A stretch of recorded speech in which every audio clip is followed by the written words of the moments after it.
Hey, what's going on, guys? Welcome to the Recovery Room with Lauren from RPR. Lauren, thanks for jumping in with us today. Drop some awesome knowledge bombs for us. Yeah, we'll have some whiteboard sessions from a physical therapist standpoint. Yeah, for sure.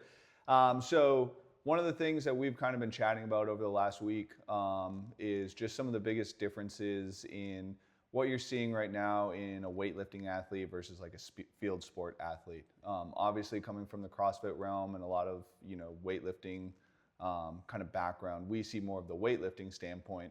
So I don't know if you wanted to just talk a little bit on some of those kind of differences you're seeing with some of our athletes versus some of the field sport athletes you're seeing. But yeah, we can just get into kind of all this right here. Yeah, I think one of the biggest things is like we have a lot more knowledge and data and specialists as it comes to field and court sports. So you have your volleyball, physical therapists, you have your baseball, your basketball. And the thing that's a little bit different about those sports is that those sports aren't symmetrical. Right. If I'm a baseball pitcher, my right and my left side of my body are inevitably going to be completely different. The risk for injury, the warm-ups, all of that stuff is different. So a lot of the physical therapy, prehab, recovery, corrective movements came more in the sports medicine world off of those field and court sports. Okay. But now we're in a weightlifting sport, where in weightlifting, basically, you want everything to be as symmetrical as possible, right? When we fail a lift, when we start chicken winging on a muscle up, we know that there's a deficit on one side of the body than the other. So let's think about this a little bit. Point number one is that life is not symmetrical. How you sit on the couch, you choose that you cross one leg over the other, you like to lean to the right, you like to lean to the left. You're dominant on one side of your body than to the other side of the body, which is why all the field and court sports are great. But in weightlifting, all of that asymmetry that takes up the majority of our life, even the positions we sleep in at night, now we come into the gym and we want to build strength completely perfect, right? If it was ideal. A pull on the right shoulder should be the same on the left shoulder, a press out and whatnot.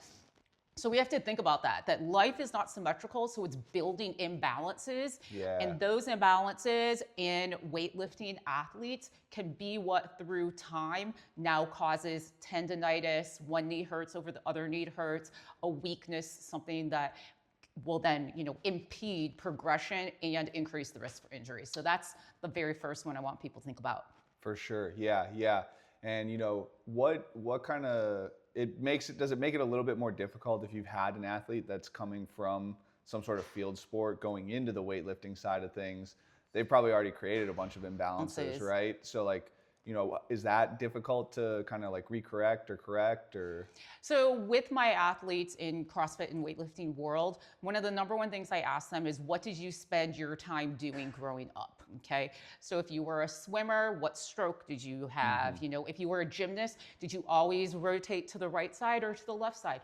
All of those things, especially if you started these sports when you're young, and then you're going to transition into the CrossFit space, that's a big deal, because your brain, from a motor map standpoint, your muscle memory, and then how you developed, if you pitched, your right forearm is never going to look like your left forearm. And I can see that in people that do CrossFit and they pitched, 35 years ago when they were in high school. And you can still see the differences there. So that is really important to know and unlock past sports experiences in order to help that athlete specifically do everything they want in the CrossFit space. Yeah, okay. So you have trained as balanced as possible here. And is that kind of what you're kind of alluding to there? Is training as balanced as possible? Or? Yeah, so when we come in to the gym, and let's say, your training is later in the day. So, you had a long commute maybe, or, you're sitting at a desk. So all of those lifestyle habits that are asymmetrical, you even have to remember our organs are not symmetrical. So everything that's happening internally is even different, right? Yeah. So if I'm coming into the gym and I'm getting ready for, a big lifting strength set, but I just spent the past 6 hours of the day in these rotated different positions. And if I don't spend the right time warming up the way that I need to warm up to be as balanced as possible, I'm building strength in an imbalanced, asymmetrical way. So now I've become this rotation I might have that causes me to overload my right knee in a clean, or now I've become an issue in my shoulder that my left arm does not lock out the same as my right arm. And then through time, that's going to make your performance lower. You're not going to move as efficiently anymore. Right. And then, like I said, if you already have an injury, we have to uncover a lot more issues. So always say train as balanced as possible, and don't leave the gym looking like your last I always rep. love that statement from you. Because the last rep's the hardest point where my nervous system is fried, but I'm going to keep pushing. That's what I'm telling my brain is normal. So even like I love telling people with strength stuff, like drop it down to 50%. Tell your body that my knees don't need to cave in to get out of the hole. I don't need to pinch forward, because I'm struggling to get that weight up. Right. Bring it back down. Tell everything like we're good, we got this. Now we're training as balanced as possible. We're not leaving the gym looking like that last rep. Yep, that makes total sense. So kind of to caveat on that, like you're not leaving the gym as your last rep, you recover different. So is that, what exactly does that mean? So, as far as athletes go, so Gray Cook is a world famous sports medicine physical therapist. His book is called Athletic Bodies and Balance. Okay. So what it means is that outside of your sport, you do not everything, but you're doing as much as you can to keep everything as balanced as possible so that you're not turning into that strike ball. You're not turning into that, tennis player, one arm dominant to that side. Okay. So you then want to create as much balance. However, what I say a little bit differently, like in the CrossFit world, is our recovery as far as movement therapy goes, probably needs to be more rotational. It needs to expose, which I'm gonna talk to you about in point number 4. Wow, like I rotate really well to the right side because I'm having that happen ever so slightly every time I move the barbell. But now I try to move to the left side and I can barely do You're it. Stuck. Yeah, because you've ingrained that so much onto your nervous system. Right. So those are the type of things that you need to think about differently to make sure you're recovering the right way. Yeah. And you and I talked about this with athletes too, is that a lot of CrossFitters go so hard in training, which we get, right? It's long hours, it's a lot of fatigue. And then afterwards, they just want to lay around and sulk. Except now I'm sort of telling my nervous system that like, that's where it should hang out and stay. Yeah. You know, whereas I want people to be a little bit more empowered and thinking differently about how they then use their body outside of that CrossFit space too. So an example would be if you have a desk job, I want you to sit at a kneeling desk so that you can't lean to one side so that it's holding your posture up better. It helps rock and oscillate ever so slightly so it makes your nervous system a little bit more calm and not so stagnant while you're sitting at your desk. So some things like that can help you recover differently. Gotcha. Okay. And so kind of, again, you talked about the rotation and that. Find your red flags.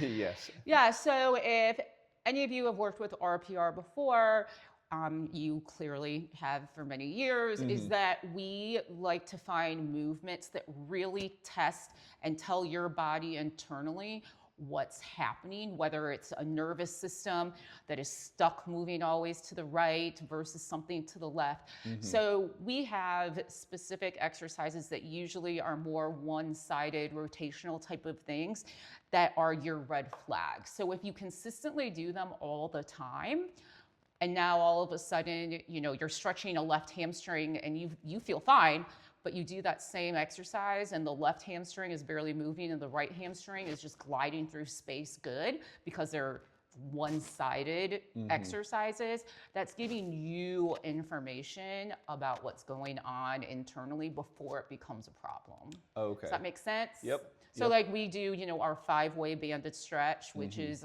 like the RPR golden standard. And the reason we do that, it's using resistance bands around your body to stretch. When you do that, you get into deeper zones of stretching that give you more feedback. Yeah. So I know with these certain movements, whether it's thoracic rotation, can I open up to my left and breathe in as deep as I can open up to my right and breathe in? If I don't do those for a lot and then revisit them because like vacation or something, I mean, a ton of information about what's happening deeper. Awesome. Yeah. So you have this pelvis here. Did you want to demo something with that? Or? Well, it's just something to think about. The majority of what I see, because we always say like the pelvis is the powerhouse for lifting, right? It comes out of the arms and out of the feet, but the true foundation of how you're gonna move through space, control a barbell, same thing with gymnastics movements. Like what happens from here to here is really then gonna determine what comes out of the arms and out of the legs as well. So the one thing I tell people is you have to appreciate the pelvis, you have to look at it. It is a massive area and it's called the pelvic girdle, right? So what we mean by that is we're appreciating the whole aspect of it, the front, the back, the side, the hips. And most people focus on, you know, if something, one leg caves in or a knee hurts, like, oh, it must be one hip. You have to remember there's 45 muscles that attach to the pelvis, okay? Yeah. There's only 17 that attach to a hip. So if I can figure out movements, warm-ups, recovery that treats the pelvis being as balanced as it can be, I usually see that's the most bang for the buck because of how many muscles do attach everywhere here. Yeah, okay? Yeah. So, you know, that's the appreciation of the pelvis. There's also what we say how weightlifters move through space is that these pelvic slings can contract, that stabilize and create the power through here, and they're balanced too. So you have things called like a posterior pelvic sling, you have anterior pelvic slings, and all of these different things together. And that's then how you can actually move weight through space. Very cool. Very cool. If that makes sense. Yeah. Awesome. Yeah. Well, sweet. Thanks for jumping on here. Do you have anything else you wanted to kind of throw at us, or? No, I mean, it's just like, you know, we always say like the number one thing, especially when we're excelling in sports, is sports specificity. So that's how we train a football player different than how we train a baseball player. How we're going to train a CrossFitter doing gymnastics different than a gymnast, right? It's sports specificity. So this is just something that sort of, you know, to open up your eyes as someone who does CrossFit, even if you're a weekend warrior, but you want to keep doing it all the time, then you really need to think about these aspects a lot more. So it's going to be different than how you warm up and how you know, your golf game goes. Totally. Yep. So if you guys want to get more info on this or be, you know, live life more balanced, we've actually partnered up with Lauren. We have a program that Lauren does all the recovery for. And so you'll get aspects of this inside of that recovery program. So you can find that on our Wad Up store. Lauren's great at getting us the programs and writing those programs, so it'll help you guys out a ton. Yeah, and this concept is really how our programming is put into the Blacklisted program, and that's why, you know, the stuff we pick is because of this. It's not just like blindsided. It's really we're thinking about the athlete in mind. Yeah, for sure. So. Awesome. Well, thanks for watching, guys. Hopefully you got a lot out of this, and we'll catch you on the next recovery room.